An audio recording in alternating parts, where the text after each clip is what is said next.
jumlah follower sebenarnya nggak ngaruh ke jumlah omset atau laku nggaknya ya, gitu. Yang menentukan laku nggaknya itu hubungan antara kita dengan follower sebenarnya. Gitu. Jadi followers di bawah 10.000 pun, misalkan 3.000 atau 5.000, oke, jualan saja, tapi jualannya itu soft selling ya, jangan yang hard selling seperti menunjukkan langsung produknya apa, ayo beli, itu jangan.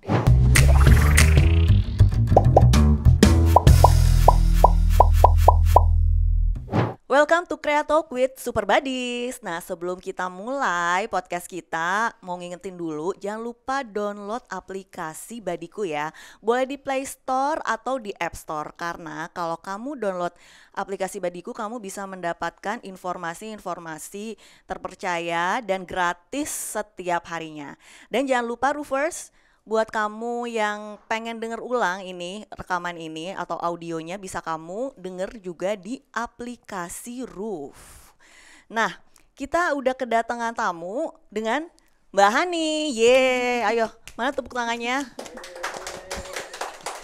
Tepuk tangan ya biar rame. Nah, Mbak Hani ini adalah pemilik akun Instagram apa Mbak Hani? Ibu bikin konten. Ibu bikin konten. Udah berapa followersnya? 116.000. Startnya tahun mulai berapa? Juni 2021. Berarti lumayan ya, perkembangannya pesat juga, udah 116.000. Emang apa sih yang dibikin di kontennya Mbak Hani ini? Oke, saya ngajarin tentang cara membuat konten khususnya untuk ibu-ibu pemilik online shop. Cara bikin konten untuk ibu-ibu yang jualan via online. Iya, betul. Kenapa harus ibu-ibu? Karena gini, kita bikin konten itu kan harus punya target market. Nah, agar gampang, siapa sih target market kita sesuaikan dengan diri kita. Nah, saya kan seorang ibu-ibu dan juga pernah punya online shop. Makanya saya targetkan khusus untuk ibu-ibu pemilik online shop. Agar tujuannya gini, untuk kenapa sih target marketnya itu harus menyesuaikan dengan diri kita dulu, agar kita gampang tahu apa kebutuhan market itu nanti. Kalau jadi konten kreator itu sebaiknya kita punya target market spesifik. Agar konten kita itu gampang relate dengan mereka. Kalau misalkan pengen jadi konten kreator terus menargetkan semua orang yang pengguna Instagram, itu bakalan susah relate dan bakalan susah grow akun kita. Semakin spesifik target market kita akan semakin bagus untuk akun kita lebih cepat grow gitu. Mbak Hani juga selain di online juga ada private mentoring ya? Betul, private mentoring kalau misalkan mereka domisilinya di sekitaran Surabaya atau Sidoarjo atau sekitaran tempat tinggal aku bisa offline. Tapi kalau misalkan di daerah Bandung atau di luar Jawa, aku bisanya online via Zoom. Via Zoom, jadi bisa online, bisa offline ya buat buddies yang mungkin tempat tinggalnya jauh, karena Mbak ini domisilinya di Sidoarjo, jadi bisa online juga, bisa pantengin Instagramnya ibu bikin konten ya. Betul. Nah, Mbak Hani ini kan ngajarin ibu-ibu bikin konten untuk bisnis. Itu belajarnya dari mana? Jangan-jangan Mbak Hani ini punya bisnis juga atau gimana nih? Punya pengalaman apa? Aku dulu nih di tahun 2000, sekitar 2015 sampai 2018-an, aku pernah punya online shop. Tapi gagal gitu loh. Aku belum punya ilmu untuk digital marketingnya. Setelah di tahun 2021-an ya, sekitar bulan April sampai Juni, aku menemukan online course konten akademi. Di situ ngajarin tentang digital marketing. Nah, dari situlah aku tahu, oh kenapa dulu online shopku gagal, karena aku nggak tahu ilmunya kan dulu. Sekarang aku tahu ilmunya dan aku nerapin di akun ibu bikin konten ini. Dan alhamdulillah grow cepet banget kan. Jadinya aku mau sharing ke ibu-ibu biar mereka nggak gagal dalam jualan online. Gitu. Jadi Mbak Hani ini udah pernah bisnis tapi gagal. Berarti Mbak Hani sendiri secara pribadi bisnisnya juga waktu itu ini dong, belum berhasil ya? Belum berhasil. Kenapa Mbak Hani pede gitu untuk ngasih course gitu? Apa yang bikin Mbak Hani pede? Sedangkan kan Mbak Hani waktu itu gagal gitu. Okay. Aku pedenya gini, di Juni itu kan aku nerapin ilmu konten akademi. Ya kan, di Juni sampai dengan Desember akun aku biasa aja. Ketika Desember ya, Juni ke Desember sekitar 6 bulan, akun aku grow banget. gara-gara menerapkan ilmu dari CA ini, Content Academy. Nah, disitulah aku mulai pede. Oh bener, ternyata kesalahan aku dulu online shop kayak gini loh, kayak gitu. Dan aku menerapkan ilmu-ilmu DCA ini sehingga akunku grow kan di Desember. Dari situlah aku pede untuk jualan online course juga atau mentoring privat untuk para online shop gitu. Aku menerapkan ilmu-ilmu dari CA itu. Terus feedbacknya gimana? Ada nggak ibu-ibu? Oh iya, bisnis saya jadi oke gitu setelah ikut course-nya Mbak Hani, gimana tuh feedbacknya? Di Desember tepatnya di bulan Januari atau Februari 2022 itu aku buka webinar dengan peserta sekitar 70 online shop ya. Kemudian setelah itu sekitar 2 bulan atau sampai 3 bulan mengikuti webinar, ada yang DM aku peserta webinar, Bu, alhamdulillah akun aku grow banget, ini akun pertumbuhan akunnya, followersnya meningkat banget. Dari situ dulu dia cerita untuk mendapatkan 1000 followers itu susah banget, sekarang bisa mencapai 10.000 lebih gitu. Efeknya walaupun Mbak sendiri secara personal waktu itu bisnisnya gagal, tapi berkat ikut course di CA jadinya bisa sharing ilmu yang bermanfaat buat bisnis orang lain ya. Betul. Tadi ngomongin target market ya. Mbak bilang kan kita bikin konten, terlebih konten ini konteksnya bisnis ya, harus tahu target market. Tadi udah dijelasin kenapa kita harus tahu target marketnya.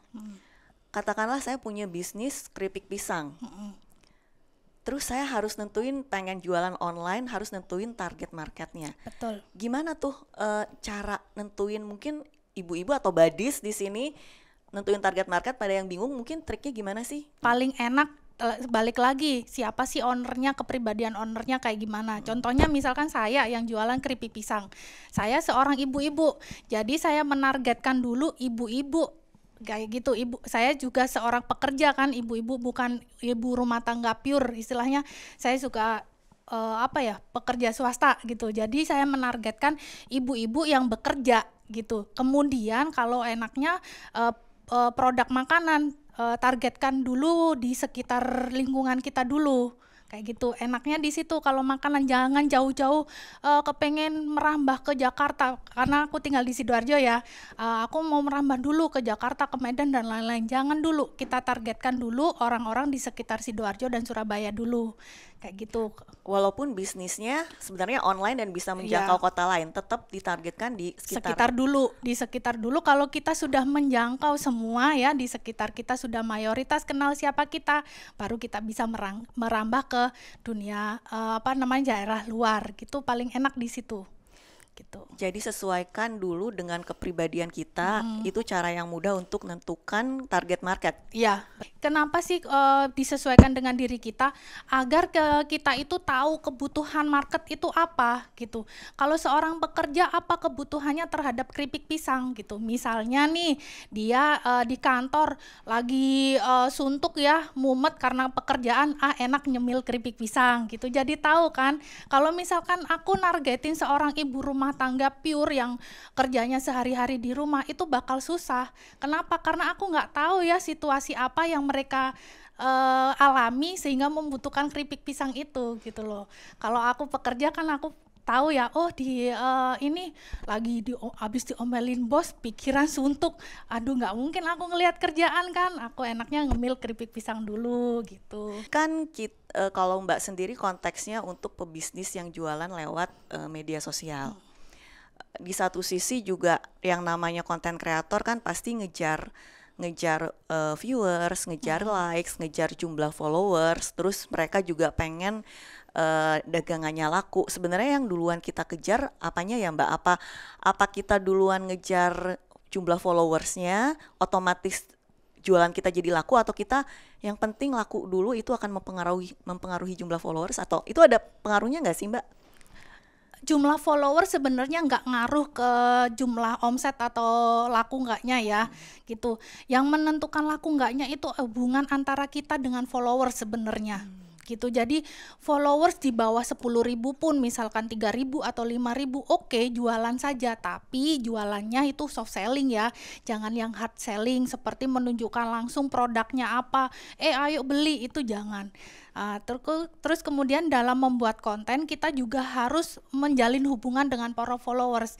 Jalin hubungan itu bisa lewat DM, interaksi di DM atau di komen, bukan Mbak ayo beli produk aku jualan keripik misalkan, bukan begitu, tapi kita sebagai manusia menjalin pertemanan dengan mereka gitu, sharing pertemanannya, kita harus kenal dengan mereka, istilahnya gini, kita ketemu orang baru gimana sih caranya kita beradaptasi, kita kenalan, kita menjalin komunikasi dengan dia, kayak gitu, ibaratkan seperti itu. Mereka tidak terlihat tapi kita bisa menjalin hubungan dengan mereka. Misalnya itu menjalin pertemanan dengan followers gitu yang anonim itu gimana Mbak? Dalam konteks ini kita jualan gitu misalnya gimana? Biasanya saya DM nih followers baru, katakan aku mau akunku pemula gitu ya, aku menjalin hubungan mereka bisa kayak gini, kita lihat story-nya mereka ya, mereka update story, kita komen, misalkan mereka update story jalan-jalan. Halo Mbak Bella misalkan gitu, ih asik nih jalan-jalan, kemana sih gitu, kita komenin kayak gitu. Bisa juga gini, halo Mbak Bella, salam kenal, aku Hani, aku dari akun Ibu Bikin Konten, kok kayaknya asik banget sih jalan-jalannya, jalan-jalan kemana gitu, kita sharing-sharing aja, silaturahmi lah istilahnya kayak gitu. Jangan langsung show up jualan kita itu apa, jangan. Tapi kalau berdasarkan pengalaman Mbak Hani sendiri, entah pengalaman Mbak Hani atau klien Mbak Hani, sebenarnya dengan cara itu tuh cukup ampuh nggak sih, atau ada nggak sih kayak mungkin followers yang kayak cuek aja atau gimana, seperti apa sih? Ya, dari pengalaman aku bangun akun ya memang banyak akun yang cuek, mereka nggak balas DM aku, diem aja gitu, tapi juga ada beberapa yang balas. Nah yang balas inilah yang kita terus jalin komunikasi ya, mereka misalkan balas, iya aku ini lagi jalan-jalan ke sini gitu, kita balas lagi, asik ya kayak gitu, udaranya sejuk ya gitu, pokoknya kita komunikasi lah terus-terusan sama mereka, istilahnya apa ya Mbak ya, ramah tamah gitulah Mbak ya, istilahnya gitu. Berarti mental kita sebenarnya juga harus gigih dong, nggak kayak ngambekan, ini nggak balas nih jadi gimana gitu. Berarti kita harus punya mental yang ini juga ya, percaya diri juga ya. Percaya diri dan cuek ya, kalau mereka nggak balas ya udah tinggalin aja, cari yang lain kayak gitu. Jadi lebih fokus ke orang yang memang mau ngasih feedback ke kita. Betul. Dan itu works Mbak, maksudnya? Works banget. Di awal-awal akun, aku selain rajin bikin konten tiap hari, aku juga DM mereka seperti itu gitu. Yang bales ya aku teruskan, sampai sekarang komunikasi terjalin dengan mereka. Kalau dulu aku sering bertanya, mereka kendalanya apa sih? Gitu, dalam bikin konten kendalanya apa, yang dulu aku aktif bertanya ke mereka, sekarang ganti mereka yang sering bertanya ke aku, karena kan dari konten-konten aku ngasih edukasi, kemudian mereka sudah percaya, aku ini bisa banget loh ngajarin tentang bikin konten. Sekarang mereka balik tanya ke aku, Bu caranya begini-begini gimana gitu. Aku sempat buka-buka DM lama, ini orang yang dulu aku PDKT ini, aku tanya-tanya kendala, sekarang mereka balik bertanya ke aku gitu. Saya buka akun nih, tapi tujuannya untuk jualan. Berarti sebenarnya itu nggak begitu penting jumlah followers dong, yang penting lebih ke kedekatan dengan si followers kita ya. Betul, jumlah followers itu hanyalah istilahnya kayak kredibilitas akun gitu ya. Kalau semakin bagus atau semakin banyak followersnya, akun ini kredibilitasnya bagus, gitu aja sih sebenarnya.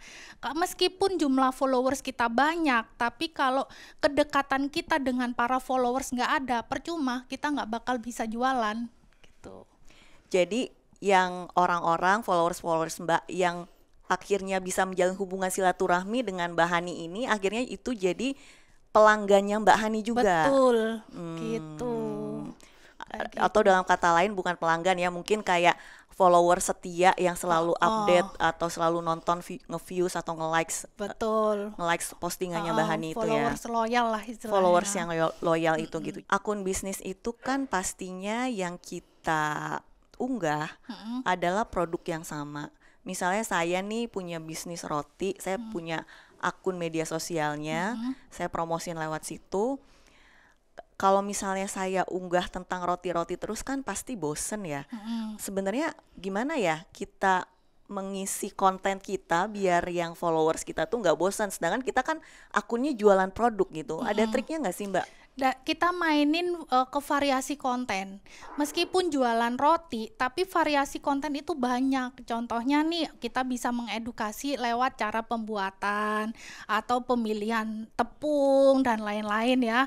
Kemudian kita juga bisa bikin konten story, misalkan menceritakan seorang customer yang membeli roti kita bagaimana, kayak gitu. Terus kita bisa bikin konten day in my life tentang pembuatan roti, mulai dari pembuatan sampai pengemasan, kayak gitu. Kita main di variasi konten aja. Berarti butuh kreativitas juga ya? Betul. Butuh kreativitas. Terus ada ini nggak sih Mbak? Ada kalau misalnya untuk bisnis itu seberapa sering sih harus unggah, ada jam-jam tertentunya? Apakah harus setiap hari atau misalnya lebih baik dijeda atau gimana? Kalau untuk membuat konten itu sebaiknya konsisten. Konsisten bukan berarti kita setiap hari mengupload, bukan, tapi kita punya jadwal khusus. Contohnya saja kita misalkan dalam seminggu kita bisa bikin kontennya atau ngupload kontennya hari Senin, Rabu, Jumat.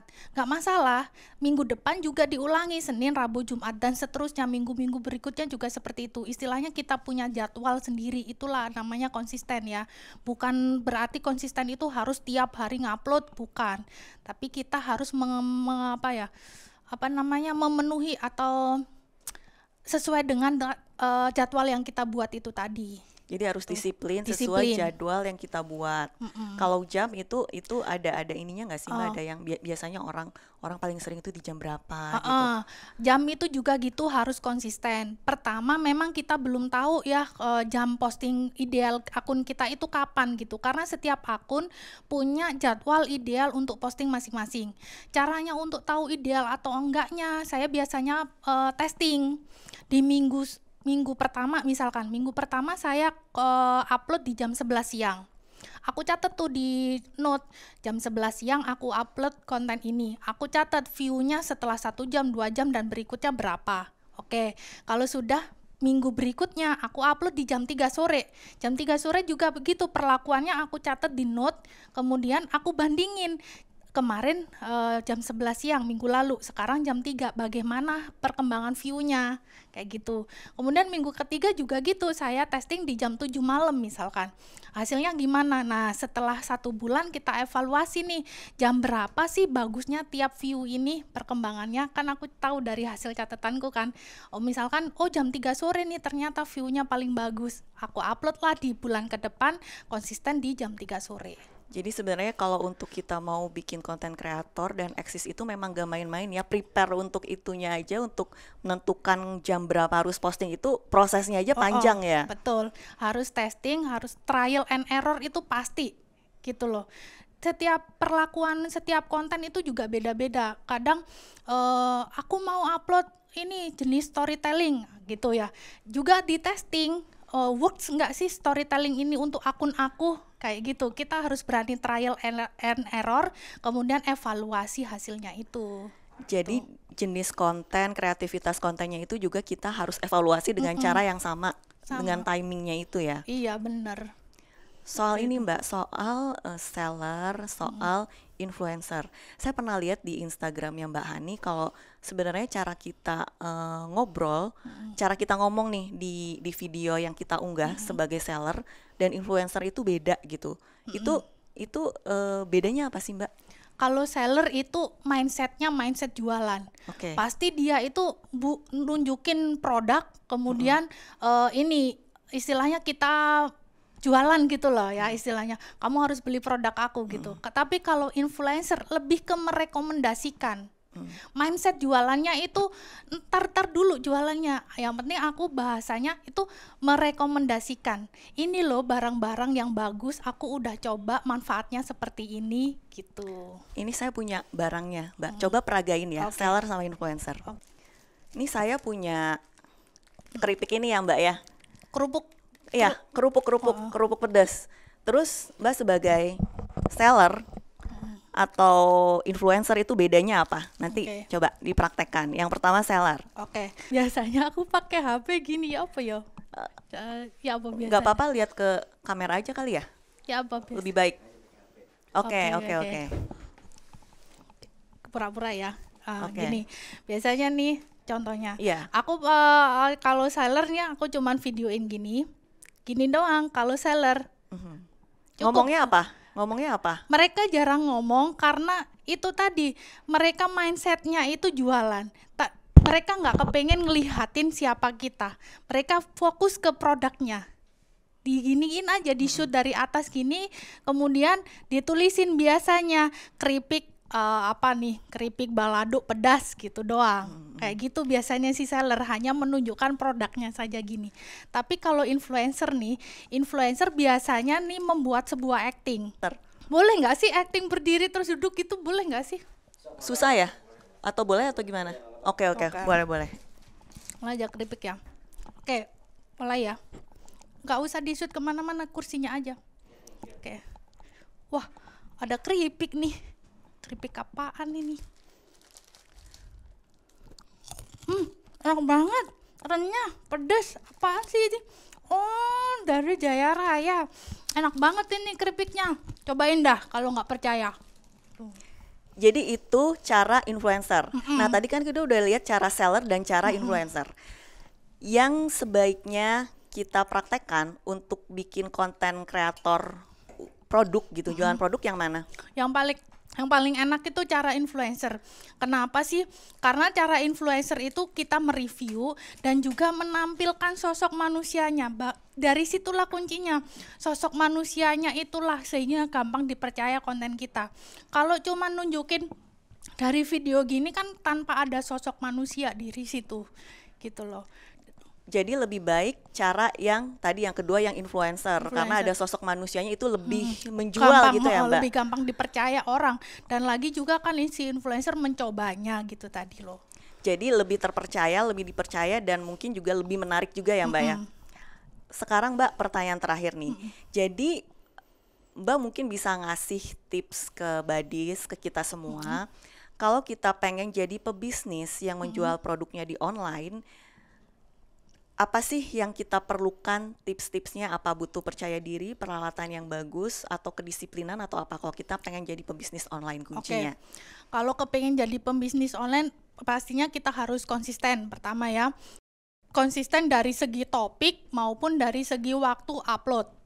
Itu yang pertama. Kemudian kita harus pede. Sebagian besar ini kan online shop itu kan nggak mau tampil gitu loh, padahal di sebuah konten itu harus menampilkan, bukan hanya gini, kalau misalkan kita nggak pede menampilkan wajah ya, tunjukkanlah voice over atau sekedar tangan, karena sosok manusia di dalam sebuah konten itu diperlukan banget agar gampang dipercaya oleh orang gitu. Oh ini loh, ada manusia di balik sebuah akun ini, kayak gitu. Tapi kalau kita hanya menunjukkan produknya aja di shoot gini, itu loh barang mati gitu kan, susah dipercaya kayak gitu, susah mendapatkan kepercayaan. Jadi dua hal itu ya. Pertama apa tadi Mbak? Konsisten dan tampilkan sosok manusia di dalam konten itu. Jumlah followers itu bukan yang pertama. Bukan pertama dan bukan yang terpenting gitu. Yang penting adalah engagement ya. Engagement, hubungan kita dengan para followers itu. Gitu. Jadi itu tadi ya Badis ya, kalau pengen jadi penjual atau pebisnis yang sukses di online harus punya kedisiplinan, konsisten. Yang kedua, mau nampil sosok manusianya dalam konten tersebut.